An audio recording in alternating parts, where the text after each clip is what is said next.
Well, hello, welcome back to a wonderful series of presentations. This is the third in a series of four by Quentin Skinner. I won't give the full introduction I gave him on Monday, but he is currently a professor at the University of London, and he, as you know, has written fully and brilliantly about various aspects of political thought. I think there's various ways to measure the success of a speaker. One is the size of the audience, and I appreciate your support. Another way is to overhear earnest undergraduate conversations around the halls. Now, you expect undergraduates to talk about many things, some of which I cannot repeat. But I overheard one this morning of a young man telling his friend, now look, there's two strands, republicanism and liberalism, and you have to understand how they evolved. So you've touched the lives of these undergraduates. I want to remind you of the ground rules for Quentin's lecture. He will not entertain questions after the lecture. There will be a reception in the next room, 108 Harris Hall, and all of you are invited to attend that, and you can, of course, talk to Quentin. But questions are for Thursday at 4 o'clock, also in 108 Harris Hall. And while the lecture that he gave on Monday was terrific in every way, I can tell you that the seminar on Tuesday afternoon was positively wonderful for all of us. And I frankly want to commend the graduate students of various disciplines for stepping forward and really coming up with some marvelous interventions. So tonight, the second lecture, Quentin Skinner will tell us about the genealogy of the state. Welcome. Thanks very much, Tim.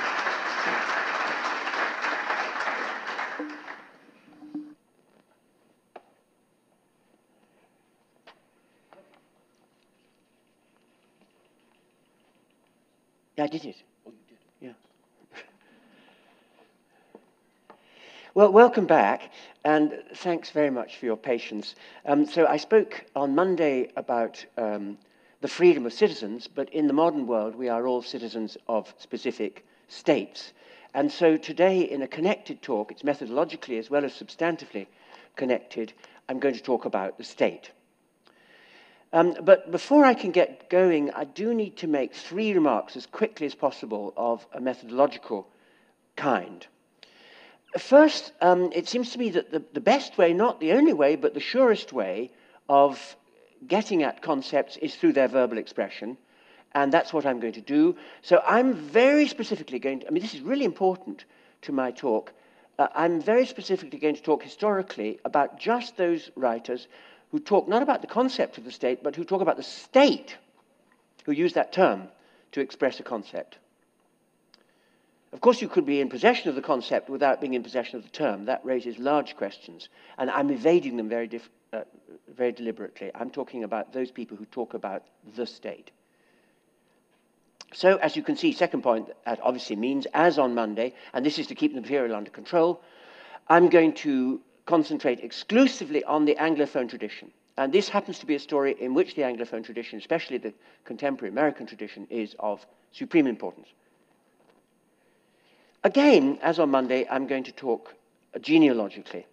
And if you ask why, I feel yet more strongly than I did on Monday, and I've got into so many muddles about this, and genealogy has been a method that's really helped me here. I want to say it's not a choice. That with certain concepts, and the state is one, I'll try to show you that this evening, there's no option but to proceed genealogically. And the reason that this method is, I think, forced upon us is that there has never been any concept, any agreed concept to which the term state has referred. There just isn't an agreed concept. And that's really one of the things I'm going to try to show this evening. It continues to be an aspiration in political science to provide neutral operative definitions of the state. This is an illusion. That cannot be done. Everything you'll turn out to have done is ideological. And the danger of political science becoming ideology is ever present, and a way to avoid it is by genealogy. So what I'm really saying is that what genealogy shows you is that there's no essence to the concept of the state. It doesn't have natural boundaries. It's been in continuous contestation how we should think about this concept, no less than the closely associated concept of political liberty. Now, that's not at all to say that one understanding of the term, and thus of the concept, hasn't come to predominate, because of course it has. There's a very strong tendency in recent times, and I think especially in Anglophone talk, to accept that the term state is simply a synonym for government. I mean, look at any newspaper. I was reading the New York Times at breakfast. There it is, the Italian state. They're about to lose their prime minister. I mean, thank God. I mean, that's no part of my talk. But, I mean, look at any newspaper and you'll find the state used as a synonym for the apparatus of government. Now, the issue that remains is whether our political thinking has become impoverished as a result of that. A genealogy of the state will bring to light a number of other understandings of the state, highly normative understandings of the state.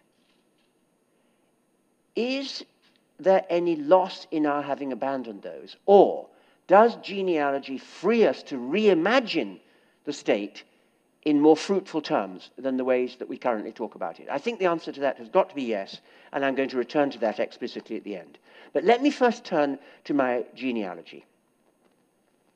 Now, I have to say, I'm very aware that the strands of thinking that I'm going to talk about for much of this afternoon are in origin in the early modern world, and they are by origin mainly European traditions of political theory. We reach an international stage, and we reach the shores of the United States about halfway through the lecture, but I hope I can win your patience to talk about the origins of these traditions, which just happen to be in the Anglophone story within European traditions of thought. Okay, as I said on Monday, I have to say it again, genealogies don't have clear beginnings, but the nearest to a clear beginning, I mean, of course, they go into the mists of time, but the nearest to a clear beginning in talking about the genealogy of the state, the earliest moment, as far as I can see, in which you come upon widespread discussions of statehood, the powers of the state, that whole vocabulary, is at some time around the very end of the 16th and the beginning of the 17th centuries. I mean, I could be wrong. No, I couldn't be wrong about that. I mean, I think that's more or less firm. I mean, it's not clear quite how it works generationally. And then you have rogue terms which you can't get a context to make them sufficiently clear. But where the context can make it clear, that's where we begin. And where we begin is that the term state in this first period is used to refer to a specific type of civil association. That's one in which there's a community of people living subject to the sovereign authority of a recognized ruling group, usually a monarch, who is designated as head of state. Now, that's not to say that in this period the term state is the only or even the most usual one used to refer to this kind of civil association. Some writers prefer to speak about realms. Some even talked about nations in this context. Using the nation, the concept of the nation as a kind of synonym for the state. But eventually the concept of the state and its expression in those terms wins out. And it does so by quite a simple process, which is a kind of semantic drift. This is very common in terms which have very strong normative content. And in this case, the semantic drift, I think, works as follows. In Renaissance discussions about advice to princes, which is a very large-scale genre in Renaissance political philosophy, the most famous example being, of course, Machiavelli's Il Principe, 1513. What these books are about, and this includes Machiavelli, is how a ruler, a prince, a principe, should act in order to maintain his state. This phrase echoes through Machiavelli, for example, mantenere lo Stato. But what it means, of course, is your status. How should you act in order to maintain your status, your standing, your stato, your state as a prince?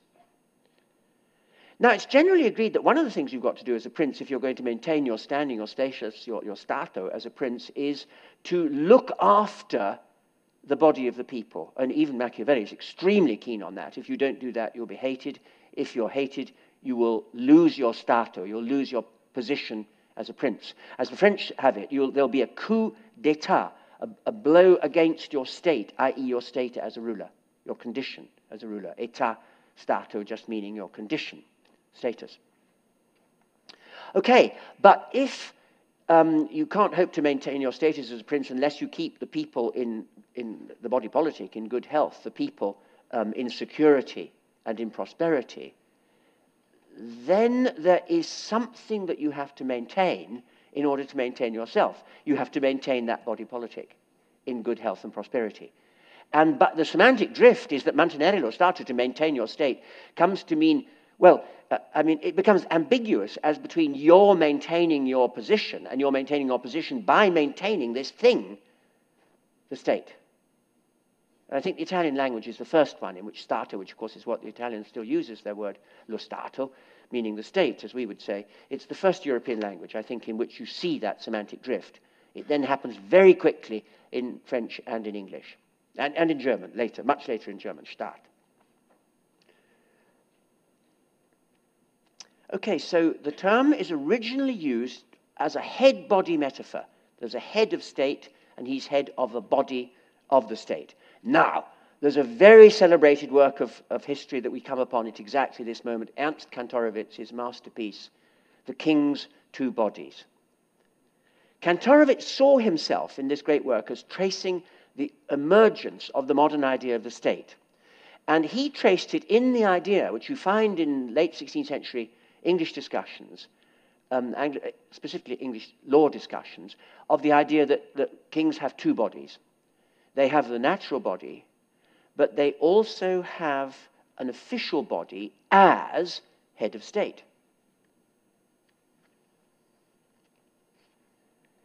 Now, I'm going to call this view the absolutist view of the state, because it is the idea that the proper metaphor for thinking about the state is that it's the head of a body. The body is the state, the head is the head of state, and that's the ruler. Now, this develops. This is the first way of thinking about the state that develops in European political speculation, and it develops in two strands of absolutist thought in the early modern period. On the one hand, writers on sovereignty, souveraineté, summa potestas, whichever language you're in, sovereignty, we would say, of whom the pioneer is Jean Bodin in the 6 books of the Commonwealth, published in 1576, first translated into English as early as 1606. In the 1606 translation, Bodin begins by asking, and I quote it, what makes a city or state? The English translator is just translating état. What makes a city or state? And Bodin answers, it is not the walls and not the subjects that make a city or a state, but the union of the people in submission to a single sovereign as head of state. So absolutely unambiguous and an extremely influential statement there. The other strand of thinking in which this head-body imagery is taken just as seriously is in the theory which we've tended to call the divine right of kings. For example, in the speeches of some monarchs themselves, and most notably King James I of Great Britain, who was very fond of haranguing his parliament on his role. And he tells his parliament in a speech of 1605, and I quote, kings are appointed by God himself with supreme authority over their states, over the whole body of the royal we, notice, the whole body of our state. So you've got that semantic drift, but it's moved, hasn't it? Because he's head of our state.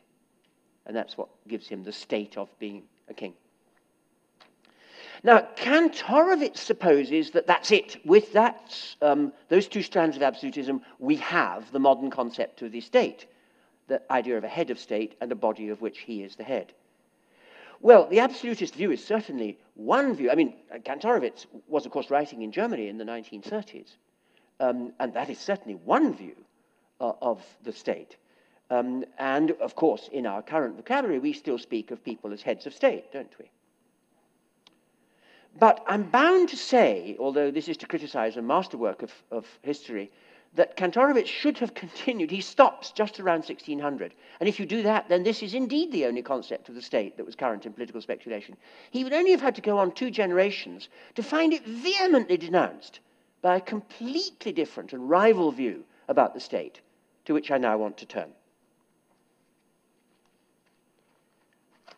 What I'm going to call this rival view is, I shall call it the populist view of the state, as opposed to the absolutist view. Populists agree that when we speak about the state, we are referring to a civic union. That's to say, a union of people under a government. But what it is to be a populist, in my terminology, is to repudiate the head-body metaphor. You want to say the people isn't this kind of torso without a head, so that it can't act without a head. Of course, that's the persuasive force of the metaphor. Without the head, the body can't act. What the populist wants to say is that sovereignty, they're all talking about sovereignty, and the state is sovereign. This sovereign power is possessed not by the head, but by the body. The body of the people is itself the sovereign. There's the rival claim. You don't have to have a head. The body is the sovereign power. So you find the term state being used in this rival way to refer not to a sovereign head of a body, but to a sovereign body. Well, who speaks in those terms? We need to single out, I think, here 2 completely distinct but convergent views about the state, which I'm calling populist. First, although early modern Europe is largely monarchical, I mean, it's amazing how Europe is still monarchical. I mean, Scandinavia, Britain, Netherlands, there it all is. They don't mean much nowadays, but early modern Europe was largely monarchical, but there were republics. There were some very important republics, and they have their own tradition of political speculation, especially, of course, in Florence and in Venice in the 16th century. Not merely describing the institutions of republics, but vindicating the idea of the populist theory of the state. And I suppose the most important of all these treatises in the 16th century is Machiavelli's Discorsi, written in and about discourses on Livy, about the idea of the Florentine Republic. Now, just to say a word about Machiavelli, he grounds his preference for self-governing republics, which is very strong, although he wrote a book about the prince. Really, his major work is a vindication of self-governing republicanism. He grounds that on a view, which is one of the views I talked about on Monday, about how it's possible to remain free as a subject, of course, not of course a subject, a citizen of a self-governing state. And the view of freedom that he puts forward, it's written all over the discourses, is the one that I talked about at the end of my lecture on Monday, according to which you lose your freedom if you become dependent upon an arbitrary will. But of course, what Machiavelli wants to say, Discourse 2, the 2 opening chapters, that's the crucial passage, is if you live under a monarchy, you do live in dependence upon somebody's arbitrary will. So all monarchies enslave. If you want to live a vivere libero, as he wants to say in the Italian, if you want to live a free way of life, what is it to live freely? Then you must live without dependence politically, and that can only be achieved if you rule yourself. So what is the constitution under which you can rule yourself? Only a very broad-based republicanism. And of course that story becomes fantastically important in its Anglophone version in Harrington and then in Sydney for the founding fathers of the United States. So that's why in early modern political discourse, republics are called free states to contrast them with monarchies. The vivere libero, because you can live free if and only you live in a state by contrast with a monarchy, i.e. a free state. So there's another very important pun. If you want to live in a free state, you've got to live in a free state. Secondly, And yet more important, as a challenge to the absolutist view that I began with, is the challenge that arises actually out of the religious wars in France, and then you could think of the English Revolution of the 17th century maybe as the last of the great religious wars of early modern Europe, in which the attempt is being made to stop the forcible imposition of just one religion upon bodies of people. Now, the way in which that politics was challenged, first in France and then in Great Britain, was to insist that although governments may be invested with sovereign power, such sovereignty was originally the property of the people. So you get this contractarian tradition emerging in which what's envisaged, it's an as-if story, of course, but there's a thought experiment here, which is that if you envisage us without government, how are we? Well, actually, you would have a body of the people, a society, a societas of people, and they would, of course, have all power to dispose of themselves as they wish. Now, they can set up any form of government they want, but the governments they set up are mere delegates of their sovereign authority. And if they find that those delegates are not acting for the good of the sovereign body, they can remove them. So there you have the whole structure of radical contractarianism running right through to John Locke at the end of the 17th century in the Anglophone tradition, where tyranny is the usurpation of the sovereign power, the original sovereign power of the people that's granted for good use to the common good to a government if they don't so use it. So the property of sovereignty is here seen as the property of the people, and the people are equated with the state. Now that's what you find in the most important founding text of this tradition, the so-called Vindication Against Tyranny, the Vindiciae contra Tyrannos, published at the height of the French religious wars as an attack on the French monarchy in 1579. And it's in the light of those same arguments, and of course that travels to Great Britain and becomes the foundation of the parliamentarian case against the Stuart monarchy in the 1640s. And in 1649, when the British not only execute their king, but abolish the institution of monarchy by an act of parliament, they abolish monarchy forever in Great Britain. It only lasted 11 years, but they had a republic. The great exponent of this exact view is John Milton, whom we know as one of the greatest poets in the English language, but who was also secretary to Oliver Cromwell, and who was employed to write propaganda in favor of this radical image of the need to live in a free state. And he publishes, only a couple of months after the execution of the king, his amazing tract called The Tenure of Kings and Magistrates. Here we really do come to some of the texts which the Founding Fathers treated with such reverence, especially this one, The Tenure of Kings and Magistrates, because it's a joke in an American university, because the point is kings and magistrates don't have tenure. You can get rid of them whenever you want. So the tenure just means that they're tenants. They're tenants, they're not freeholders. Who is the freeholder? Well, we are the freeholders. And I quote, "Sovereign power is held at all times by the body of the people or state." Notice that equation, the body of the people or state. "Nor can it be taken from them without a violation of their natural birthright. And it leaves them the authority to remove from power any ruler they judge to be a rebel to law and an enemy to the state." So there's the populist theory of the state. But what I want next to note is that no sooner has that vindicated the revolutionary movement in France and then the revolutionary movement in England, then it in turn is vehemently attacked, and we move into a third phase of the genealogy. Now, there are two prongs to this attack. One is that a number of writers just go back to the story about the divine right of kings. The greatest exponent of that ideology, Sir Robert Filmer, in the Anglophone tradition, has a final burst of energy after 1649 and writes his most important treatises between 1649 and 51. Not, of course, the one that John Locke replies to, Patriarcha, that's not published until much later, but a number of his treatises denouncing the Republic from the position of divine right theory. But I am more interested in the fact that there are some writers who denounce both the absolutist theory and the populist theory. They will have nothing to do with either of these rival views about the state. And the most important of those writers, writing in the immediate aftermath of the English Revolution, and think of this extraordinary confluence with John Milton, is his archenemy, Thomas Hobbes. And I want to talk about Hobbes' theory of the state. It is his greatest contribution to Anglophone political philosophy, and it turned out to be fantastically influential.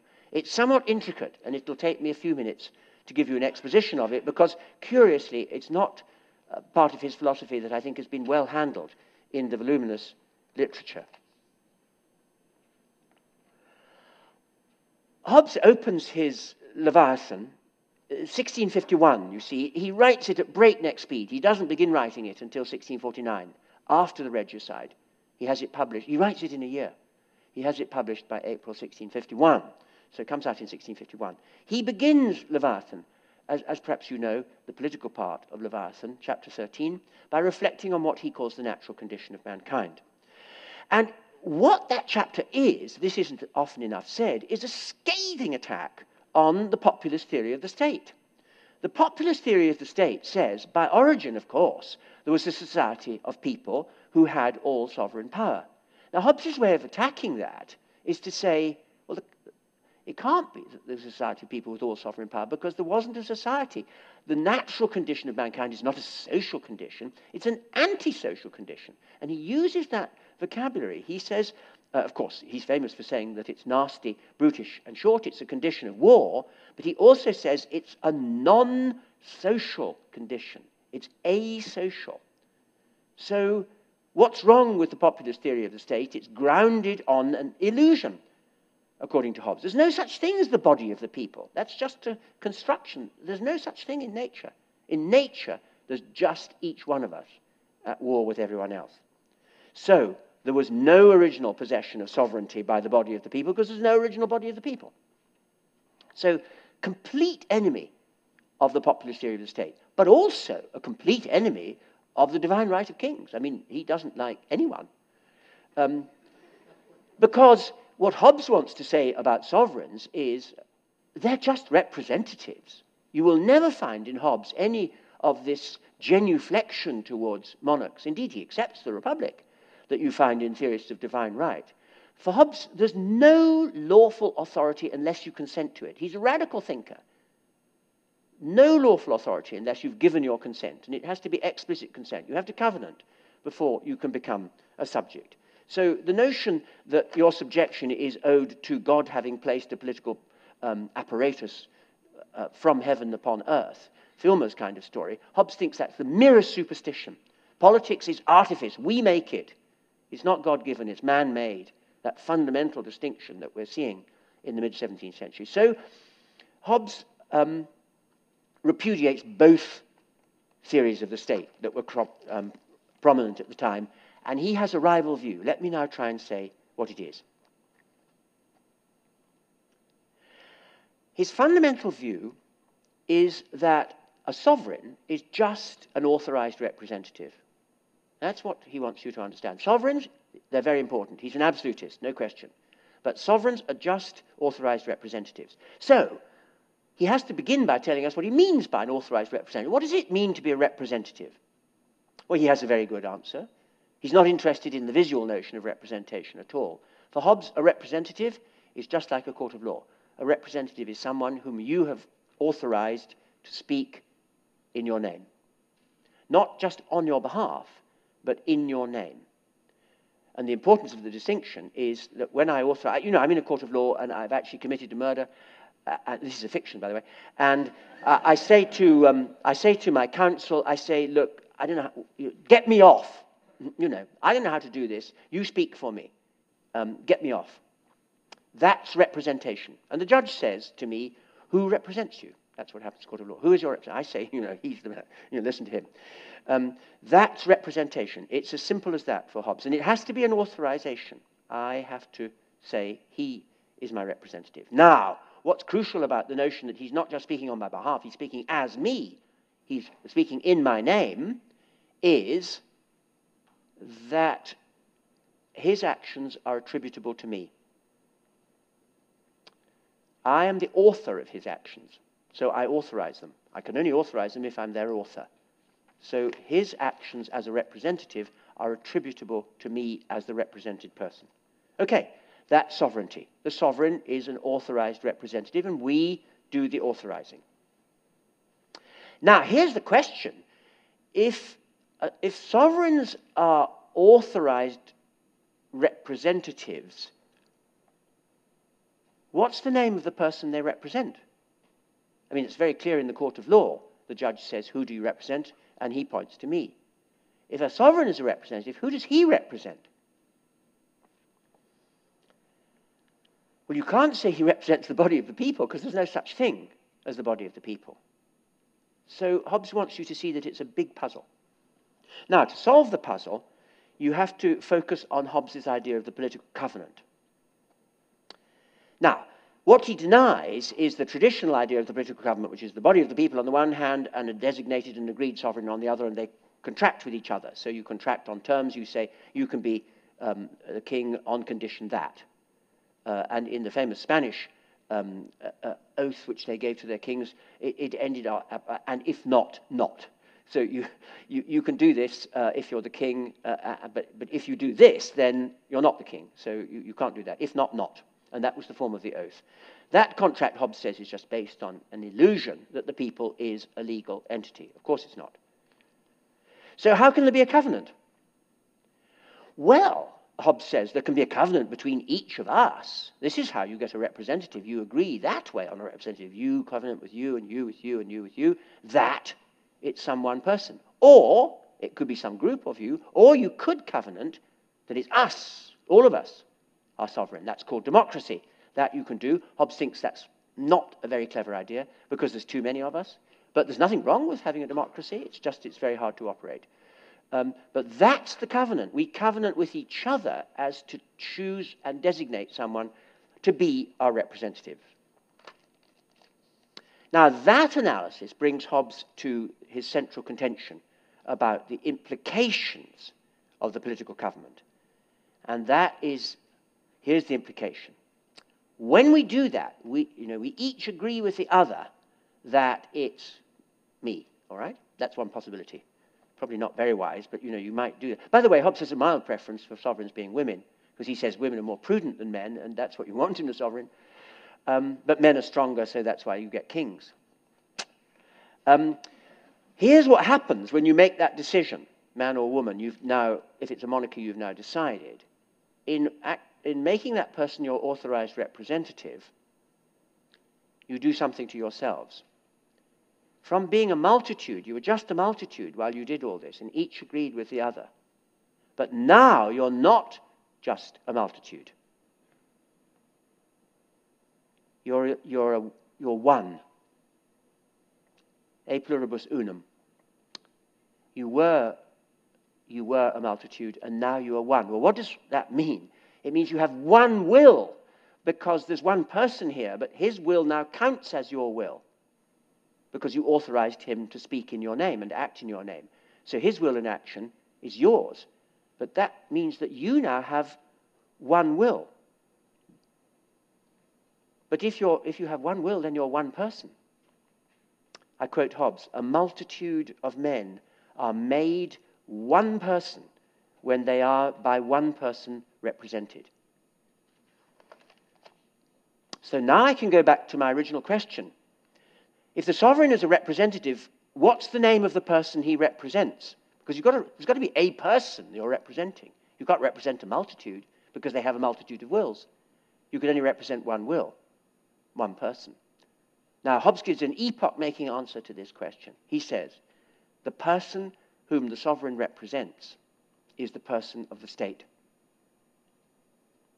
I quote, "The multitude so united in one person is called a commonwealth or state, in Latin, civitas."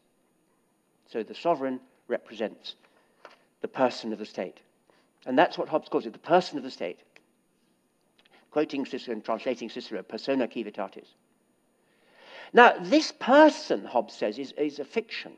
He's not a real person. The state is not a real person.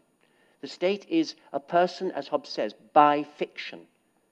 But, nevertheless, this fictional person is the sovereign, is the seat of sovereignty. The sovereign, the person we call the sovereign, is just the representative of this person. So Hobbes categorically distinguishes the state not merely from the sovereign, who is the representative of the state, but also from the unity of the people, which changes all the time. Sovereigns come and go. Individual members of the multitude, or even the unus of the people, are born and die. That's never unified. But the person of the state is always there. We have created, Hobbes says, a person with an artificial eternity of life. Or he says it doesn't actually work. States are not eternal. But you want them to be eternal. You want them to be an artificial eternity. Now, Kantorowicz would say, and he does mention Hobbes, that this is precisely what he claims about kings in virtue of their having two bodies. So Kantorowicz wants Hobbes to be in his story. He thinks it's a two-body story. But if you've been following me, Kantorowicz is completely wrong here, because we've got three bodies, and that's what's so crucial. This is why it's a separate theory.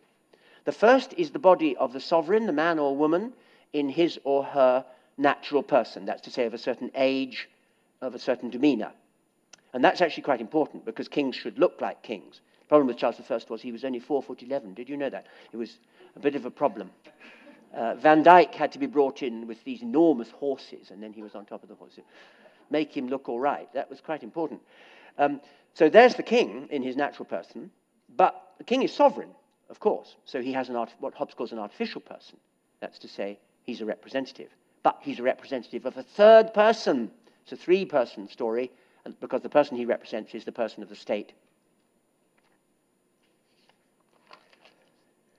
Now, I'm going to call this the fictional theory of the state. And before I leave it, Hobbes is his great founder. It's a very important moment in early modern political philosophy, massively taken up, as we're about to see, in continental European public law. I want just to underline 2 points about it before I leave it.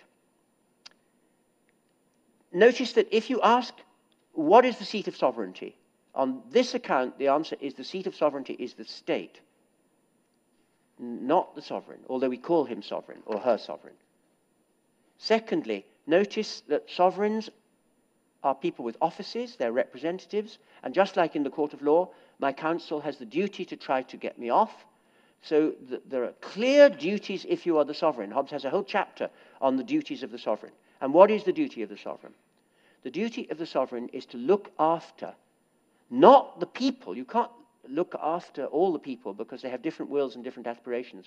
But you can and you must look after the person of the people. That's to say, the duty of the sovereign is to look after the common good. Amongst the multitude, there is this person. There are things we will as citizens. There is a common good. There's a public interest. And the fundamental duty of the sovereign is to act in government such that all government actions are for the common good. If they're not acts of state because they do not procure the good of the person, of the people. So this is a view about what makes governments legitimate, and that's what's crucial about it. Government actions may or not be legitimate. They're legitimate if and only if they are for the benefit of the person of the state, i.e., for the common good of the people. What Hobbes calls the commodity of the people. And he says, by commodious life, I do not just mean safety. I mean all the benefits that life together can bring. That's the duty of the sovereign representative. All right, there's Hobbes' fictional theory, I'll call it. It has very little impact. It's quite difficult to understand. It's quite intricate, I think. And I think it's been poorly understood in the literature. But it was extremely well understood in European public law. And a group of absolutely crucial European writers on the jus gentium come forward with this theory. The first of, and in some ways the most important, the most original, is Samuel Pufendorf in his great treatise on international law, the De Jure Gentium, 1672, in which he says, my study is based on Mr. Hobbes's ingenious draft of the person of the state. I'm translating from the English, I'm quoting from the English translation of 1717. I quote Pufendorf again, the state exists as one person, endowed with its own understanding and will, and performs particular acts distinct from those of the private members who make up its subjects. It is true that the state is just a moral person, what Rousseau was going to call a personne morale, quoting Pufendorf. It's just a moral person, so cannot act in its own name and stands in need of being represented. But the duty of the representative, that's the sovereign, is to preserve the safety and tranquility of the state, which is not merely the bearer of sovereignty, but guarantees the legitimacy of government over time. Thus, Pufendorf, yet more important in the theory of international relations, and indeed an absolute founder of the theory of international relations, and the greatest, according to Kant and Hegel, was Aimé de Vattel in his book on the Jus Gentium, published in 1758, Englished as quickly as 1760. I quote Vattel, "The state is a distinct moral person, possessed of an understanding and a will peculiar to itself. This person is a fiction, and may not act. If it is to speak and act, some agreed form of public authority must represent it. But the duty of that authority is to preserve the state. That is the good of the people as a whole." And that view of Pufendorf, Vattel, comes into English law, into English common law, and thus into American law, with the extraordinarily important date, 1765, beginning of the publication of Sir William Blackstone's Commentaries on the Laws of England. There's a philosophical preliminaries to that work, which entirely take up this fictional theory of the state, the idea of a political contract, as Blackstone calls it, which issues in the creation of a sovereign state, and he uses that vocabulary, of course. By that time, everyone is using this vocabulary. So there's the fictional theory, and we've come to the mid-18th century. But what happens now, and this is continuous dialogue I'm talking about, just as I was on Monday about the theory of freedom, that towards the end of the 18th century, this fictional theory, which holds the stage, and it's vital to Hegel's philosophy of right, in fact, it sort of is Hegel's philosophy of right, the state as the name of a person with a real will of its own. That's the whole point, taken, of course, from the tradition I've been talking about. But in the Anglophone tradition, it branches out very suddenly towards the end of the 18th century, and an almost lethal attack is mounted on the fictional theory of the state.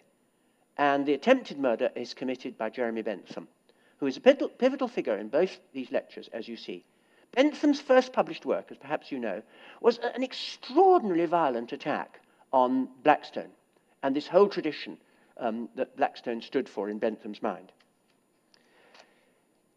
Now, the attack on the fictional theory of the state, I want to say, rolls forward in two successive waves. They overlap with each other, but let me, for heuristic purposes, try to separate them out from each other. And the first is associated with not just Bentham, but with the rise of classical utilitarianism. Bentham's first work, The Fragment on Government of 1776, is his scornful critique of the whole discussion in Blackstone's philosophical preliminaries about the state of nature, the contract, the forming of the person of the state. What does Bentham want to say about this? I quote, "The season of fictions is over. The time has come to ground legal argument on observable facts about real individuals, and especially in their capacity for experiencing, in relation to political power, the pain of restraint and the pleasure of liberty." So, Bentham's response to this discussion of the state of nature, the body of the people, the creation of the state, is to say, he says, it's not that I disagree with that, it is completely meaningless. There's nothing to disagree with, it's just complete rubbish. An extraordinary violent attack on this whole tradition, to say fictions have no place in the law. And that's the whole burden of utilitarian jurisprudence. No fictions in the law. And of course, the greatest fiction in the law, in public law at the time, was the fiction that the state is a person. Now, that attack has an incredible influence on early utilitarian thought. Here's something you can try for yourself. Try this at home. I defy you to find in any of the early utilitarians, in James Mill, in Godwin, even in the early John Stuart Mill, any discussion of the theory of the state. They think of it as a fiction. They think they've got to keep away from it. The exception is John Austin's Lectures on Jurisprudence, a classic text of utilitarian legal philosophy, published in 1832, very influential on the development of English common law in this country in the 19th century. But Austin mentions the state in order to dismiss it, and I quote, "When we speak of the state, we must understand that we are merely referring to the actual bearer of sovereign power. So the state and the sovereign are just the same thing. And the sovereign might be the people, or it might be a monarch, or whatever you like. But notice that he's already saying what the New York Times was saying this morning. That's to say, the word state and the word government, they're just synonyms. So don't get yourself tied up with anything fancy, is what they're telling you as strongly as possible. Now, it's true that in the generation after the high tide of utilitarian legal philosophy in the mid-19th century in England, there's an interesting moment of reversal. And that comes with something which also preoccupied me, a very interesting moment, I think, in Anglophone political philosophy, the sudden insurgence of Hegelian, not Marxist, but Hegelian theories of the state into Anglophone discourse. At the end of the 19th century, this suddenly becomes rather important. And by a curious irony, a theory which was Anglophone in origins, Hobbes' theory of the state as the name of a person, which had become central to Hegel's theory of the Rechtsstaat, is brought back into Anglophone discourse as a Hegelian theory. And the leading exponent of it is Bernard Bosanquet in his book, The Philosophical Theory of the State, 1899. The philosophical theory of the state, according to Bosanquet, is dual. And this is where, of course, he is a real Hegelian and not a Hobbesian. The state is the name of a person, a separate person. It's separate from the sovereign, it's separate from the people. But it is not the name of a fictional person. It is the name of a real person. The state is a real person with a real will of its own. And the will of the state is your rational will. So it gets very sinister at this moment. If you're thinking rationally, you will obey the state, because you will thereby be obeying your own true will. Now that, of course, in German philosophy, it's very interesting that Schmitt, who uses this way of thinking as a defense of Nazism, in his book on the state in the 1930s, his hero is Hobbes. He's quite right about that. This is Hobbes' theory. But of course, it's seen as a Hegelian theory. The distinction is that Hobbes is quite clear that the state is a fiction, whereas this tradition is quite clear that the state is a real person. By the way, what do we mean by a real person? Philip Pettit has just written an amazing book on the identity of corporate persons, in which he thinks that corporate persons are real persons, and that the state is a corporate person. And is there a real person? We really have to think what we mean by a person before we dismiss too easily the notion that the state might be the name of a real person.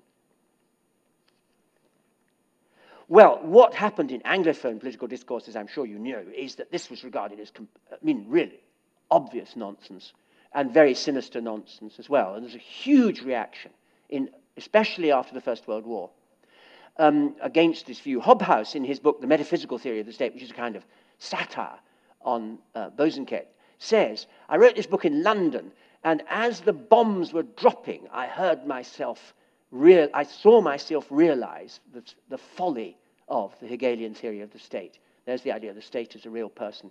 And look what it did to London. Well, it is positively sinister, I'm now quoting Hobbes, to think of the state as anything more than the name of a governmental organization and its apparatus of power. When we speak of the powers of the state, we are simply referring to acts of government. So there it is, clear all that out, a sensible view. So too with Lasky, Harold Lasky, very influential in the early 20th century, his major work, Authority in the Modern State. I quote, when we speak about the state, we are merely referring, now he's been reading Weber, listen to this, to a prevailing system of sovereign authority together with an associated apparatus of bureaucracy and coercive force, which force operates over some determinate territory. So there's Weber's definition of the state, an attempt to insulate it and make it purely operational. So there's the first wave of the attack on the idea of the state as a person. The second wave of the attack that I want to talk about was already well underway by this time. Notice that Lasky, 1919, he's writing, is still content to assume something that no theorist of the state that I've talked about so far ever doubted, which is states are sovereign bodies. But by the time Lasky was writing, it was exactly that union of the notion of the state and the notion of sovereignty which was beginning to be cast into serious doubt. If you think of early modern theories of sovereignty now in relation to the theory of the state, what is the theory of sovereignty that Baudin initiates, that Hobbes takes up quite explicitly from Baudin, it is that what it is to be sovereign is to be able to command without being commanded. That's Baudin's epigram. That's sovereignty. So it's unitary and it's absolute. And it is lodged with the state, the état, the state. But the state commands, but it is not commanded within its territory. And that is sovereignty. Well, it began to be noted after the First World War that if that is sovereignty, then states are not sovereign. And I suppose the best example, and here the United States played an extraordinarily important role, is the establishment by the League of Nations in 1922 of the Court of International Justice, because that court, of course, after the First World War, which in a way had been sort of a civil war, was there in order to question the sovereignty of individual states and to insist that there was a legal authority that had the right to infringe the legal sovereignty of states with its own superior jurisdiction. And reflecting on these changes, what you then find is that a growing number of political theorists in the 20s and 30s disjoin the notion of sovereignty from the state. There may be states, but they can't be sovereign, is what's saying. I quote, for example, A.D. Lindsay, very influential programmatic statement of this in 1920. I quote, "The first thing to be said about this doctrine of the independent sovereign state is that political facts have obviously outrun it. We have lived on into a world in which the state as the be-all and the end-all of political theory is finally out of date. We now stand in need of a theory focused instead on the international arena and on the prospects of a world state." So thus, the opening decades of the 20th century. If you think of the closing decades of the 20th century, you find the decline and fall of the sovereign state as an absolute cliché of political theory and international relations theory alike.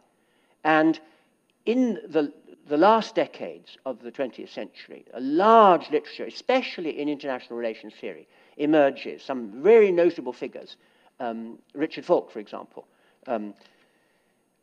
repeatedly drawing our attention to the discrediting of the idea of state sovereignty. Well, what discredited it? Well, various obvious things are pointed to, the most obvious being the rise of multinational corporations and other institutions of international reach.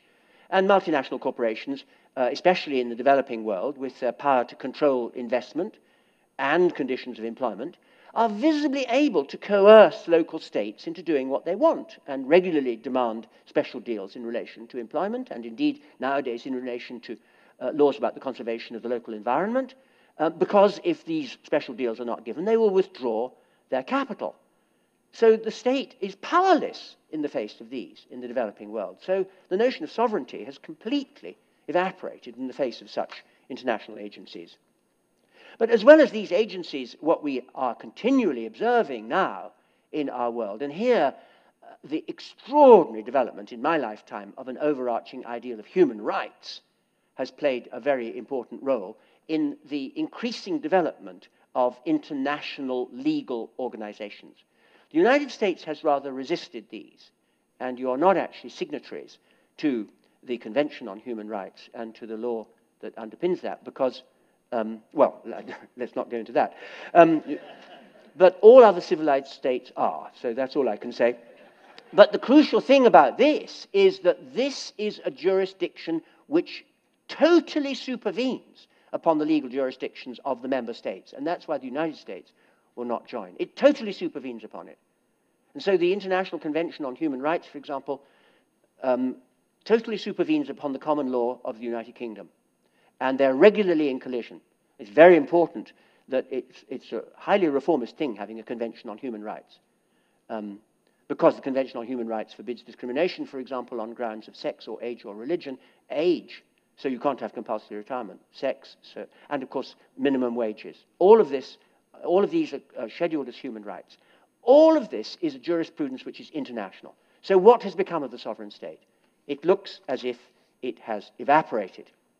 And so great a writer as Richard Falk, and I quote him, "The old statist categories that have informed diplomacy and statecraft for centuries are now so evidently superseded that we shall soon cease to describe political life in these terms at all.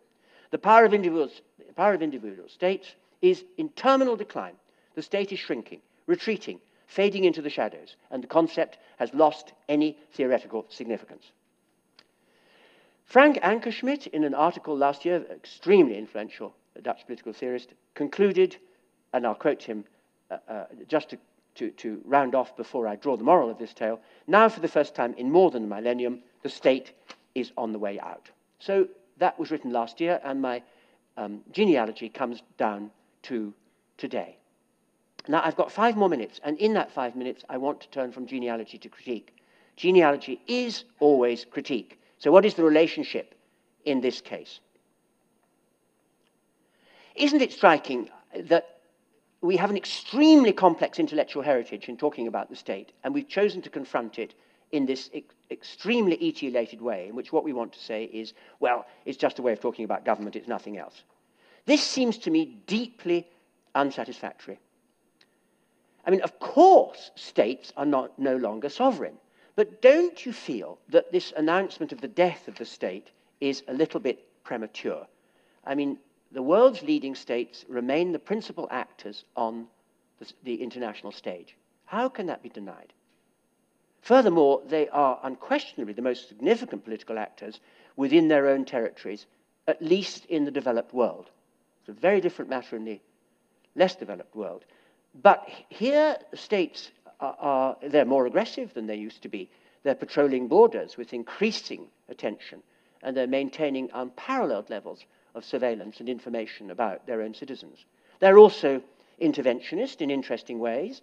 And I was in the United States under the Bush regime in September 2008, when the state, although he didn't call it that, he called it the Republic, stepped forward as the lender of last resort to save capitalism. It had to be done.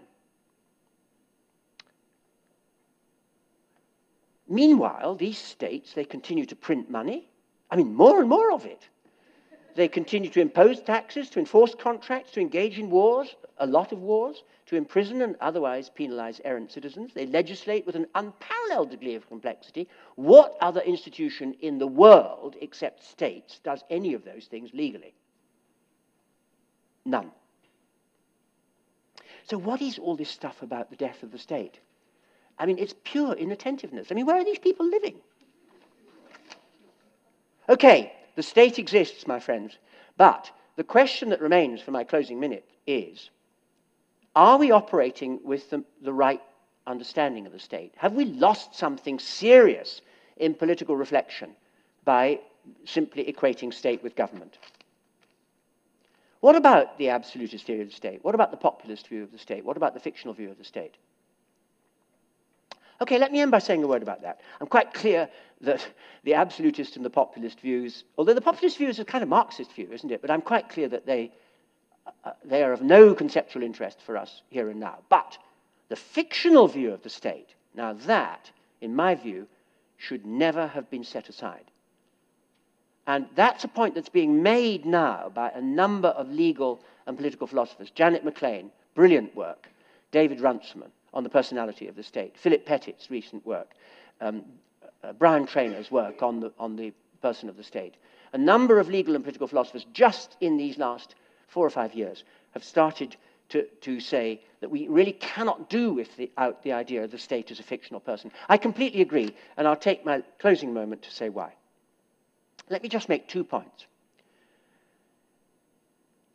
One arises from the fact that, as we saw, a key contention of the fictional theory is that the person of the state is, by intention at least, immortal. It's possessed, you remember Hobbes, with an artificial eternity of life. Now, it seems to me that in the present state of contract law, we could imagine contract law very different, but in its present condition, I do not see how you can coherently do without that idea in talking about the actions of states. Let me take the most obvious example. It's very interesting how this example is now being talked about. It's only 3 years old, this example, but it's of overwhelming importance to all of us now. Something that's now being called sovereign debt. Interesting, sovereign debt. Who owns this debt? That's the question. We have these unbelievable burdens of debt in Europe and in the United States. And who is the debtor? Okay, you can't say, well, it must be the body of the people. perhaps the most important fact about 2008 in the Western world was that the people were not asked. There was no contract with the people. We cannot be the debtor. Furthermore, if it's claimed that we are the debtor, then it's very important that we can't pay. The level of debt is such that it will have to be repaid over the lifetime of our children's children. The people cannot pay, but also they didn't enter into this debt. So who is the debtor? Not the people. So, all right, we say, well, it's government debt. Obviously, it's government debt. Well, that would be nice, because if the government was the contracting force, then when the government changes, the debt goes. That would be good. But that's ridiculous. That's not going to happen. Changes of government do not produce changes of debt. That's why they're calling it sovereign debt. But sovereign debt is a very stupid way of thinking about it. It's state debt. That is the debtor. The state is the only person who can claim to be the debtor, because the state has artificial eternity of life. We're all going to be dead long before this money is paid back, if it's ever paid back. So there must be a debtor who's there to be doing the paying. That can only be the person of the state. But there's another point, and it's far more important than that, and I'll come to a close with it. Remember that the fictional theory did not equate government with state, because the reason it wanted to hold those apart was that it wanted to be able to judge the legitimacy of the actions of government. The state, when we talk about the state as a fiction, we're not introducing any new material into the world. We're seeing ourselves under a special description. We're seeing ourselves as a union who have many different interests within the union, but who have certain common interests. Those common interests of the people as a union are the interests of the person of the people. The person of the people is the name of the state. Government action is legal if and only if it is for the benefit of that person. And that is a view about how to judge the legitimacy of democratic governments, which is so powerful that I simply can't imagine why we ever gave it up. Thank you very much. Thank you. Thanks very much. Thank you.